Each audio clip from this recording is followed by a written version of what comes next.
This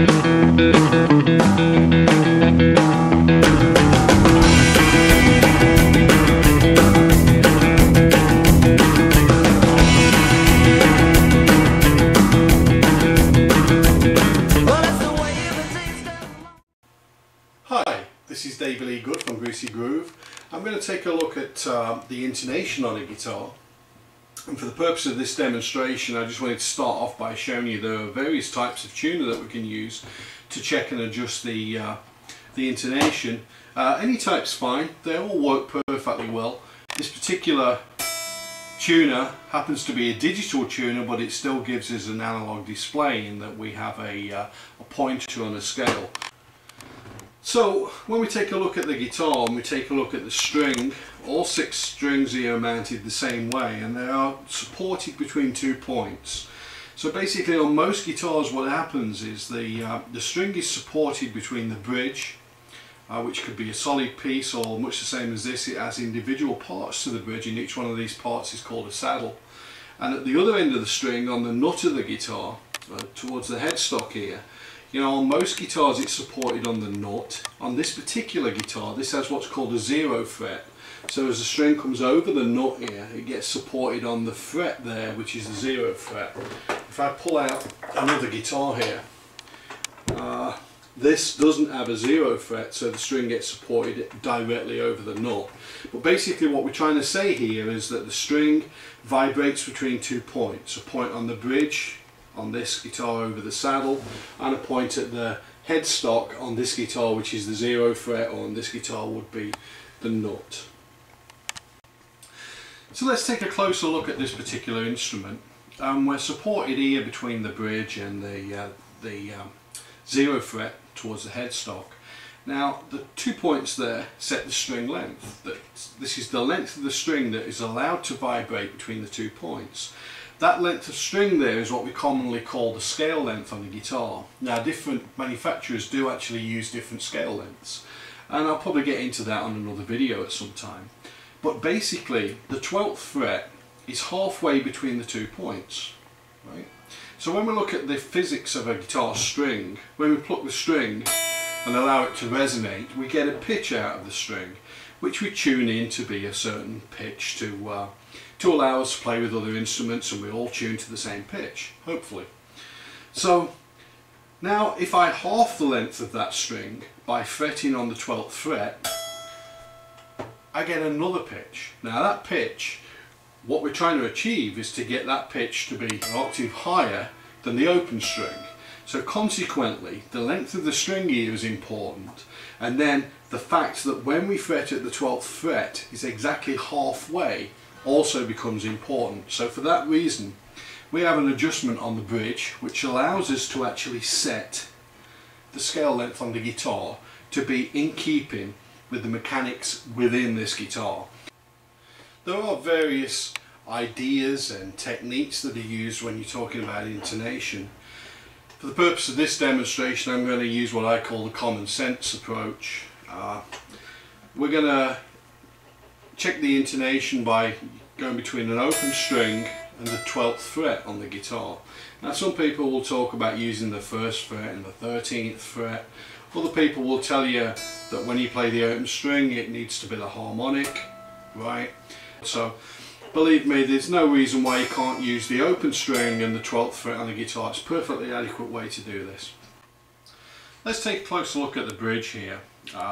And the bridge is where all the adjustments are going to take place. So we have a bridge plate here that sits on top of the guitar, and then on the top of the bridge plate we have 6 saddles. So each one of these saddles is an individual component mounted on the top of the bridge plate. So each saddle has an adjusting screw, and the adjusting screw allows us to move the position of the saddle in relation to the bridge. So each one of these saddle adjustments allows us to change the length of each individual string on the guitar. Now when we're checking the intonation, we're going to check the intonation on each string, right, to make sure that the intonation is correct on each string. Now when we end up with all the strings done, that ensures that as we fret chords up the neck on the guitar, that all the strings are going to be in tune in relation to each other. Now the adjustment mechanism on this particular guitar for each saddle uses a crosshead screwdriver. That's pretty typical, although a number of other guitars will use Allen screws, and there are various other methods out there, but it's pretty typical to have a crosshead screwdriver.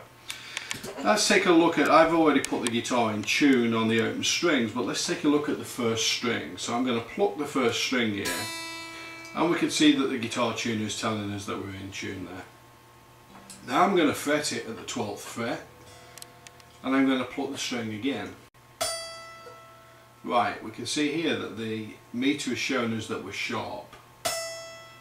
Okay, so we're to the right of the point we're trying to achieve, and we're sharp. Being sharp tells us that we need to lengthen the string. So what I'm going to do now is I'm going to adjust the saddle, and I'm going to pull the saddle backwards to give us more string length. So okay, now that I've done that, I need to go back and retune the open string.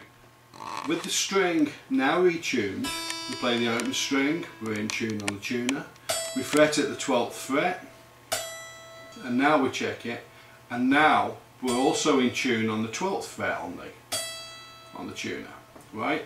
So what we've achieved by adjusting the saddle here is we've achieved true intonation on the first string of the guitar. So now I'm going to take a look at the second string.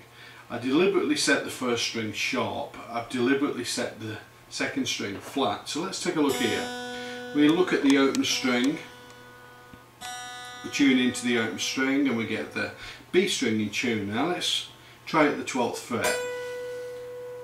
Right, I'm showing a little flat here. When I play the 12th fret, I'm showing flat compared to when I play the open string, and the string is, let's do that again, the string is showing that it's in tune there.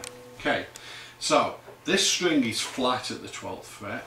That basically means that I need to shorten the length of the string. So for this adjustment, I'm going to adjust so that the saddle moves to shorten the string length. Okay, so okay, we make a small adjustment, and then we go back, and our open string tuning has changed now, so we need to retune the string.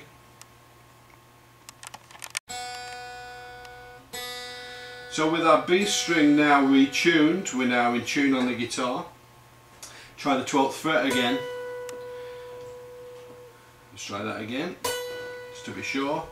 And we're actually showing that we are in tune at the 12th fret as well.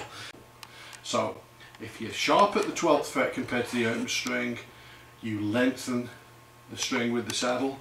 If you're flat at the 12th fret compared to the open string, shorten the string length with the saddle. This is certainly something that you need to do on every string on the guitar. I would caution you on a couple of things. Make sure that you're perfectly happy with how to tune the guitar. Now I say that because a lot of people can use a tuner, but it's a totally different thing when you're using a tuner to do intonation or for guitar setup. Make sure you're perfectly comfortable with using a tuner. Make sure it's something that you've done a lot. Okay. Make sure that if you're going to start adjusting the bridge here, it's a last resort, and it's because you definitely know what you're doing, and you're definitely sure that the problem lies in the intonation. So this is something that you're going to do on each one of the saddles here. Take your time with it.